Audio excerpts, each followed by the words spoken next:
James has just finished his thoughts on temptation. That was verses 13 through 18. So 1, 2 through 12, we talked about trials. That took us 3 weeks to get through that. Then 13 through 18 was one thought chunk on how to overcome temptation. Had some good discussion last week about overcoming temptation. Today, we're going to look at this short verse about learning to listen, being slow to speak and slow to become angry. And then next week, we will jump and we'll really begin to pick up the pace coming through James, talking about faith and works and how faith and works fit together. So I think that should be a pretty good discussion. James, in this particular verse, is looking back to the wisdom literature. He's looking back to the Proverbs. If you'll remember, James, this is the first book written in the New Testament. He didn't have a New Testament. His Bible was the Old Testament. And he is quoting the Proverbs when he writes this verse. And so I'm going to go back and look at a couple of Proverbs on each one of these three, and then we'll discuss it around the table and what that looks like. Okay, so the first one is be quick to listen. And this is just a piece of wisdom that James is giving us. He's saying, listen, let me just give you 3 pieces of advice for life. The first one is be quick to listen. And here's what it says in Proverbs 1:5. It says, let the wise listen and add to their learning, and the discerning get guidance. And so in Proverbs 1:5, the proverb says, listen, if you want to get wise, if you want to get smart, learn to listen. Learn to listen. Then over in 12:15, he says, the way of a fool seems right to him, but a wise man listens to advice. And then finally, Proverbs 18:13 says this. Proverbs 18:13 says, he who answers before listening, that is his folly and shame. And so the proverb writer basically says a couple of things that I think James has in mind when he pens these words, and it's simply this. When you listen, you learn.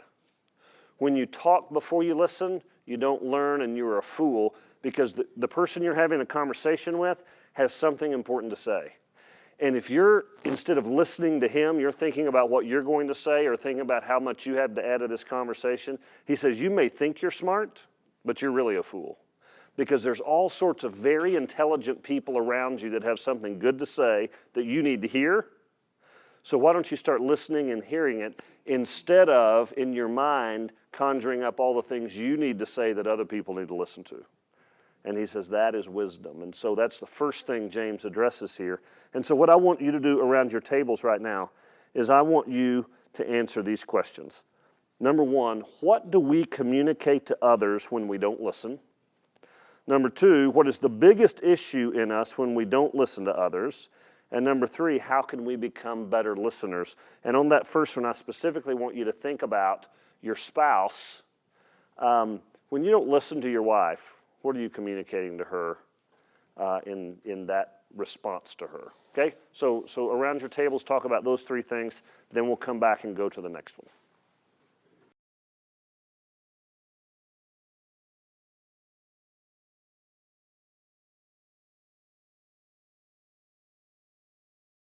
So did all you guys get stuck on listening to your wives? You know, yes, dear, yeah. It's so interesting because when you don't listen to someone, basically what are you communicating to them? Yeah, what you have to say doesn't matter to me. You don't honor them. You don't honor your wife when you don't listen to her. You don't honor your girlfriend when you don't listen to her. Or your children, right? How many times when you're raising small kids and you think that 6-year-old has nothing worth listening to, and so you half listen and you say, and then when they ask the question, you say, maybe. Well, here's what my wife always tells me. When you don't listen to me, I feel invisible. That's what she tells me. You know what the kids do? They don't say anything. They just walk away and quit talking, right? And so as men, we have a responsibility to really listen. Really listen to coworkers, really listen to friends, but let me tell you where it really pays dividends is when you listen to your wife and when you listen to your kids. And this, I'm just throwing out a word of warning here. If you're not listening to your kids, they will not demand you listen to them. They'll just go away, and that will hurt you in the long run. So Very, very important. The proverb writer says really important that you learn to listen. Okay. The second thing he tells us is you need to be slow to speak. Now, I don't have this problem because I don't have much to say and I never say it. But I'm sure there are people out there that have this issue. So I'm in one of those marriages where it's exactly opposite. Usually a guy will come home from work and his wife will talk and talk and talk and he won't say anything. My wife tells me sometimes, she says, you have nothing to say and you just have to say it. You just talk to hear yourself. And there might be some truth to that. But anyway, so his second piece of advice is the one, I'm a pretty good listener, but I talk too much. So this is the piece of advice I really need to focus on in my life. But here is what the proverb writer says about it. And he actually talks about it a lot. But because we're going to be talking about the power of the tongue later on in James chapter 3, in fact, I think we're going to get there in about 2 or 3 weeks, I'm not going to talk about talking much because we're going to talk about it for an hour coming up in a few weeks. Okay, so here's what the proverb writer says though. Proverbs 21:23, I think is pretty wise. He who guards his mouth and his tongue keeps himself from calamity. How many times in your life has your big mouth got you in trouble? Right? Absolutely. And he says, guard your tongue, guard your mouth, and it will keep you from calamity. And then chapter 10, verses 19 through 21, when words are many, sin is not absent, but he who holds his tongue is wise. The tongue of the righteous is choice silver, but the heart of the wicked is of little value. The lips of the righteous nourish many, but fools die for lack of judgment. In other words, your tongue can really bless other people if you use it correctly, but if you use it incorrectly, what does it do? It causes a lot of damage, a lot of pain. And I like that the first thing he says there is, when words are many, sin is not absent. And I probably should laminate that and put it somewhere where I can see that quite frequently. Just learn to keep your mouth shut. So I want you guys to talk around the tables just a little bit, these questions. What is the core issue behind talking too much? Because I think there's a core issue going on there. How does controlling our tongue keep us from calamity? And how does talking too much lead to sin? So if you guys will just take a couple of minutes, go around your tables, talk about those.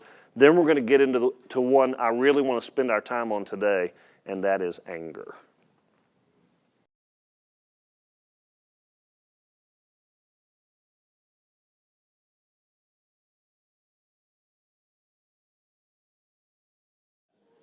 I want to go ahead and keep you guys from falling into the sin of talking too much, so I'm going to cut off the conversation.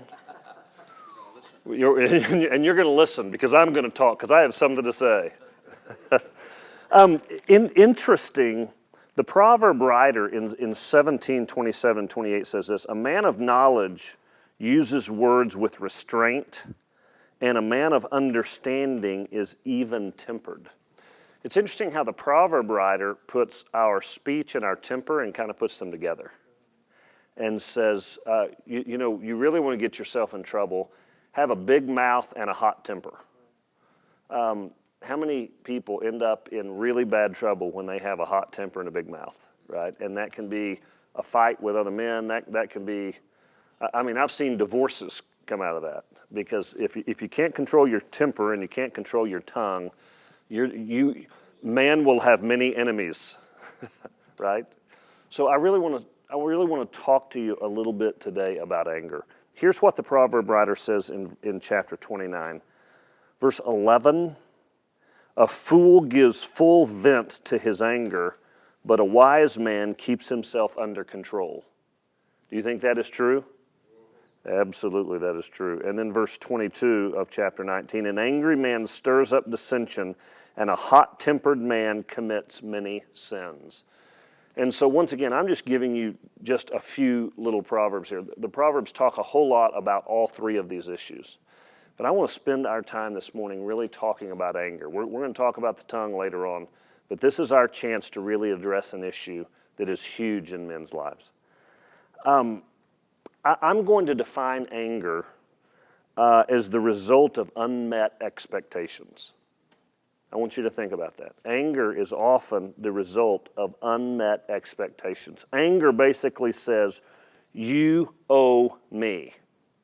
You owe me. I get angry when I don't get what I think I want or think I deserve. That's what makes me angry. So if I'm in a relationship with you and you come along and there's expectations about what I should get out of this relationship and I don't get it, then there's this sense of entitlement that says, how come you're not giving me what I want out of this relationship? And it makes me angry, right? It's hard to be angry at something that you're not emotionally invested in, because anger is a very, very powerful emotion. So if I have expectations with my wife on a certain area of our relationship and she doesn't give me what I think I deserve, then I get all huffy and I get angry and I get mad. And I want to know why she didn't fulfill her end of the bargain. I tell people in marriage counseling sometimes, if you don't want to get angry, change your expectations, right?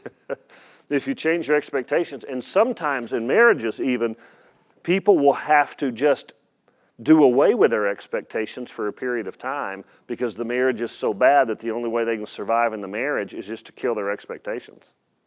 Because anger really is tied to those expectations.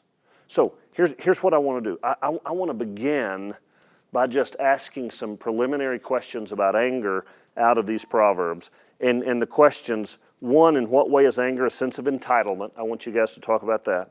And then what do these Proverbs reveal about anger? So just talk about venting anger, talk about why anger is a sense of entitlement, and then I'm going to come back and we're going to talk about the three ways that the world handles anger. Two of them are inappropriate, one of them is appropriate. So go ahead and jump into that discussion.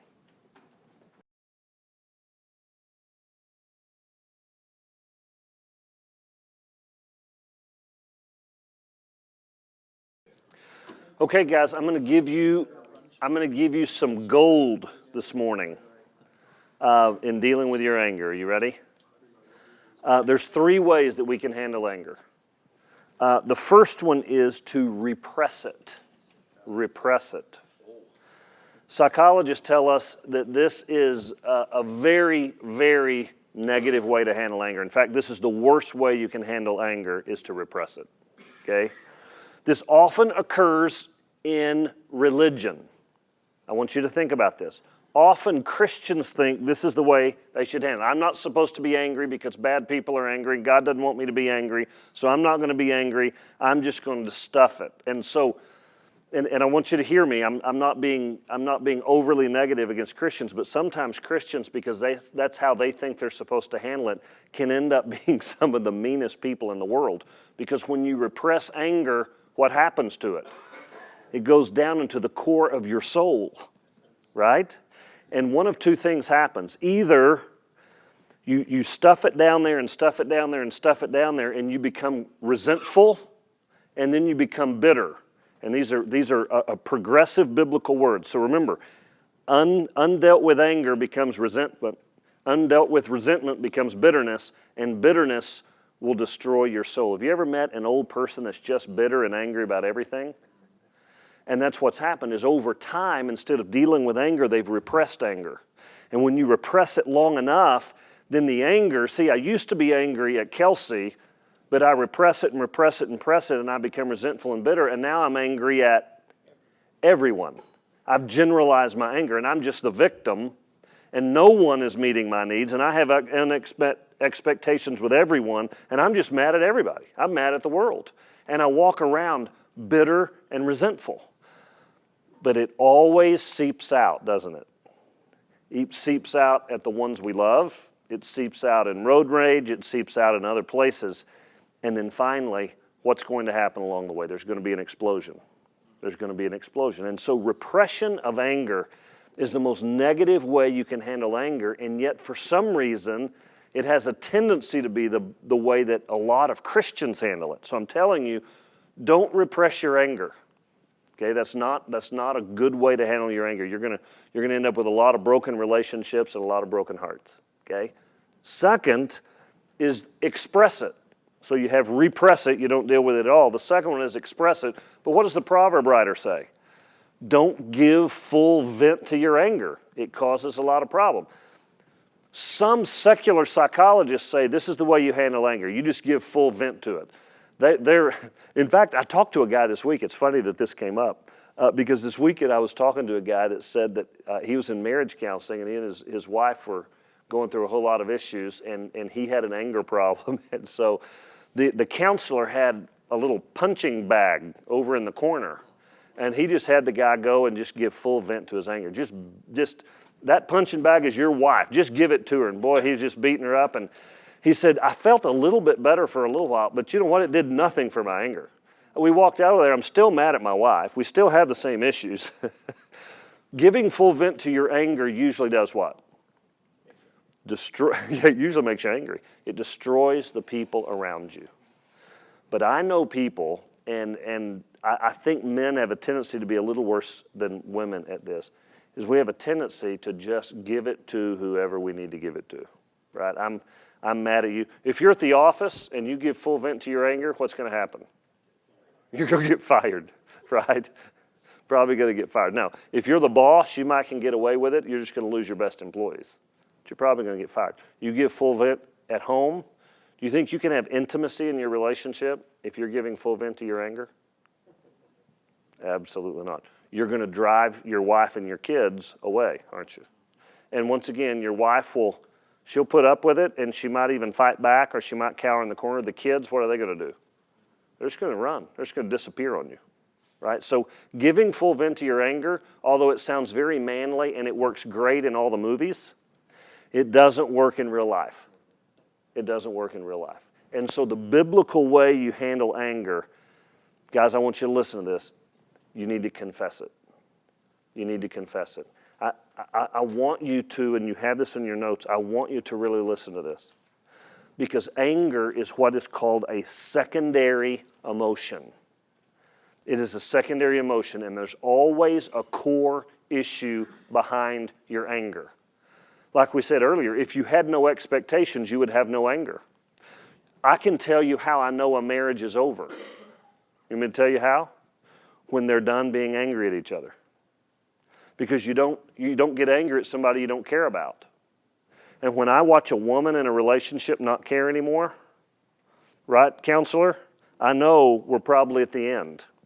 Because when she quits getting mad about the relationship, she quits having emotional energy toward that relationship. She's done. Same way with guys on the other end. Okay, so you have to get down to the core, what's underneath the anger. And if you deal with a core issue, the anger will subside. And there's 3 core issues, 3 core questions underneath anger. And these are the 3 questions. And I'm telling you guys, this is going to set you free and help you with your anger management. This is better than anger management class right here. Number 1 is hurt. Who hurt you, and what's the source of the hurt? I get angry when I get hurt, right? My wife can hurt me. My kids can hurt me. A friend can hurt me. Why do a lot of men shut down their hearts and try not to feel? Because they're tired of getting hurt. Now, let me tell you something about men. Many, many times, the core issue of the hurt goes all the way back to our childhood with our fathers. Because the way God designed us, I get my self-esteem, I get my sense of who I am as a man from my father. And when my father raises me and he doesn't give me that blessing and he doesn't pass on that banner of manhood to me, and instead he's demeaning or he's absent or he's a whole lot of other things, then what happens is I have a tendency to carry that hurt forward, and that comes out in anger. In fact, a lot of people say that anger is a man's default emotion, right? It's not a woman's default emotion. A woman's default emotion is sadness, right? So a woman gets sad, what does a man get? He gets angry. That's my default emotion. And so many times it's from pain from my father. So one of the things you need to do in your life, if you have not done this, and I don't care if you're 25 or 75, is you need to ask the question, do I have some hurt and resentment toward my father? Because that will play itself out over and over and over again in the other relationships that I have and the people that I love. And so I need to deal with that father wound, if I have one, and forgive him And that's going to do a lot in alleviating your anger. So the first question is, have I been hurt? Did someone hurt me? Who was it? And what's the extent of the hurt? If I deal with the hurt, what happens to the anger? Goes away. Goes away. Okay, number 2, frustration. Remember I said anger is a part of unmet expectations? I get frustrated when I have expectations about something that's supposed to happen and it doesn't happen that way. And when I get frustrated, I get angry. So if I want to deal with the anger, I need to go back to the core issue and say, what has frustrated me about this? I had a little incident yesterday where I just got frustrated about something silly, and my default emotion was I got angry. Now, I wasn't angry at anyone in particular. I was just angry at life because I was frustrated. Anger comes out of frustration. You have to deal with frustration. That's the reason you can't really stuff it. Because when you stuff your frustrations, it just builds and it builds and it builds. And that's when those huge explosions come, right? So sometimes when I'm dealing in marriage counseling, I will tell them, I'll say, you will feel like you're fighting all the time, but you need to get in a habit of getting those little things out. Because you'd rather have those little irritants along the way every day than save it up for 2 weeks and explode over something little when it's really 15 things you've saved up. You guys ever do that? Yeah, you know why we do that, don't you? Because we don't want to be fighting all the time, so we save it. We save it up and then have the big explosion. I'm telling you, it's healthier just to deal with those little things one at a time, right? It makes for better relationships. And once you start that, you'll find that you don't ever really get overly angry and overly mad, and those little things you can kind of deal with along the way without a lot of anger. Okay, number 3 is fear. Here's the big question. What are you afraid of? Anger is tied to our self-esteem. Anger is tied to our self-worth. And the big question, this is where we get kind of serious about this, is what's my fear? Am I afraid of failure? Am I afraid of being left alone? Am I afraid that if you really know who I am, you won't care about me? Now we're getting down to the core issues of manhood, especially when it comes to our wives or girlfriends or kids or parents. When it comes to those close relationships, what happens so many times with us is we're afraid of being abandoned, or we're afraid of being hurt, or we're afraid of being seen for something that we're not. And so you know what we do? We put up the walls and we use anger to keep people away because we really don't want to have the intimacy of having someone reject us. Because if I truly love and I truly put myself out there, what can happen? I can get hurt. I can get rejected, can't I? And so many times we keep it in here because I'd rather not love than love and get hurt. So the question behind some of the anger is, what's my fear? What are those core fears I have in life? Now, we've just gotten really deep, and I understand that, and now I'm going to turn it back to the tables, and I'm going to ask you to have a real conversation here with these questions. I want you to look here at the bottom. It says, why is it important to address the core issues behind anger? Think about it when you get angry. In light of these 3 core issues, what is usually the core issue behind your anger? I'm asking you to get real with the guys around your group here for a minute. I'm going to give you about 10 minutes to deal with this exercise. And then we're going to come back and we'll close things out with one more piece of advice about anger.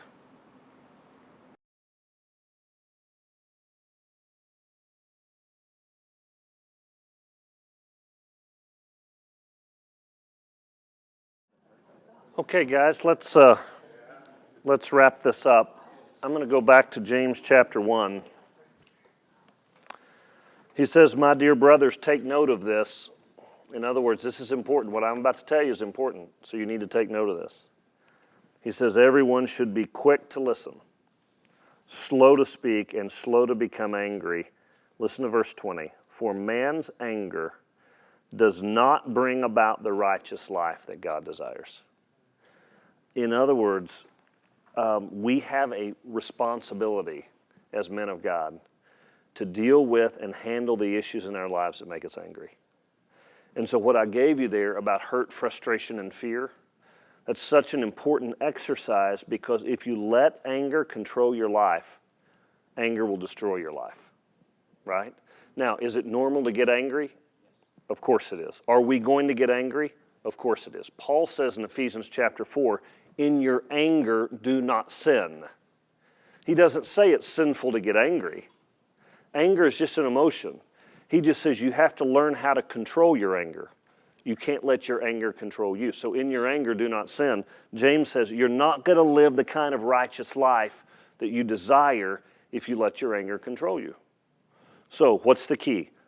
One of the key is you manage your expectations. If anger is you owe me, then part of what I can do is I can change my expectations, right? We talked about that earlier. Second thing we do is we go through this exercise. And guys, I'm telling you, this works. When you get angry, learn to ask the question, hurt, frustration, or fear? Which one is it? Who hurt me? What's frustrating me? Or what am I scared of? And if you'll deal with that, your anger, it won't completely go away, but you will stop and you'll get to the source of it.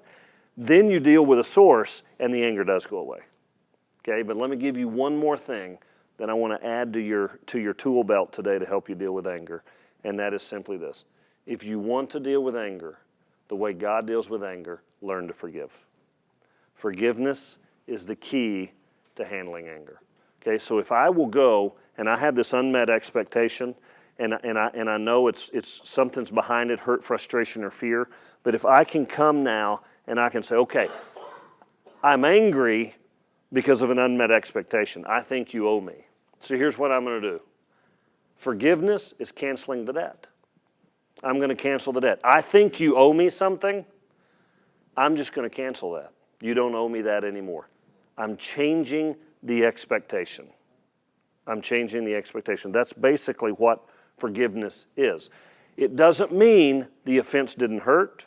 It doesn't mean that it's not real and it didn't happen. It happened. I'm just choosing from my end to let you off the hook for what I think you've done to me. That's all forgiveness is. Forgiveness is not an emotion. In fact, forgiveness is a process. But it's a process of saying, okay, Kelsey, you hurt me. But you know what? I know it happened, and I know you really hurt me, and I know underneath it is hurt, frustration, or fear, but here's what I'm going to do. I'm canceling the debt. You don't owe me anymore. I'm going to take responsibility for my emotions. I'm going to let you off the hook. I'm going to cancel the debt, and that is going to help me on a more permanent basis handle my anger. You say, well, how is that possible? It's a supernatural process of the Holy Spirit of God. It doesn't happen in the flesh. But what it is it's mirroring to other people what God has already done for me. Because what is the message of the cross? Do I make God angry with my sin? Is my sin an affront to God? If there's anybody who has a right to be angry, it would be God at the way I live my life. And yet here comes Jesus Christ and he says, because of the blood of Jesus, I'm going to forgive you of your sin. I'm going to release you of your sin. I'm going to pay the penalty. I have forgiven you. I have set you free. Now God says, because I've done that for you, I want you to turn around and do that for others. Because all you're doing in forgiveness is mirroring back to other people the same grace that God gave you originally. Right? I'll never forget. I was sitting in a counseling session, a husband and a wife, and the man had had an affair, and she had chosen to stay with him. And we were having this conversation, and my wife and I said, why have you decided to stay with him? And I'll never forget what the woman said. She says, in my quiet time, I was praying to God, saying, God, what do I do with this hurt? What do I do with this pain? Because I have been gutted by this man. And she said, the Holy Spirit just gently said to me, now you know how I feel when you sinned against me. And if I can forgive you of how you sinned against me, then I can also give you the power to forgive him for how he sinned against you. That's forgiveness. It's releasing. It's saying, you know what? The event was very real, but I'm releasing you of it. I'm letting it go. I'm choosing to put that back on God. I'm choosing to let you go, and God's going to deal with me. He's going to deal with my heart in forgiveness. Forgiveness is supernatural. Do you understand that? It doesn't happen day one. It's a process that takes time. But when I'm leaning on God and accepting His grace, He gives me the power to turn around and forgive and give you grace. So all forgiveness is I'm giving you the same grace God gave me. And I'm telling you, man's default is anger. We all have that anger. But if I will go below the surface to hurt, frustration, and fear, and then I will let other people off the hook that have made me angry and say, you know what, I'm going to practice what God has done for me. I'm going to practice forgiveness and let you off the hook. What is given me in return, listen to this, is the greatest gift you'll ever have, and it's the gift of freedom. Because unforgiveness and anger is a prison, and you are a prisoner to your own anger and your own unforgiveness. And all forgiveness is a tool that God's giving you to set you free. Because think about it. If somebody hurts you and you don't ever let go of that and you're angry about it 10 years from now and it's gone to resentment and bitterness and you're in bitterness and unforgiveness, 10 years from now, are you hurting the other person? They forgot about it 9.5 years ago. Who are you hurting? You're hurting yourself. So God says forgiveness is a gift that I'm giving to you to set you free from the bondage that your anger can put you in if you don't deal with it. And so the final piece that God gives us is the gift of forgiveness. So we're going to wrap up today. There's a couple more questions there I want you to talk about around your table, and then just pray for each other. And I hope this has really helped you today as we think about how to deal with our anger. You guys have a great day.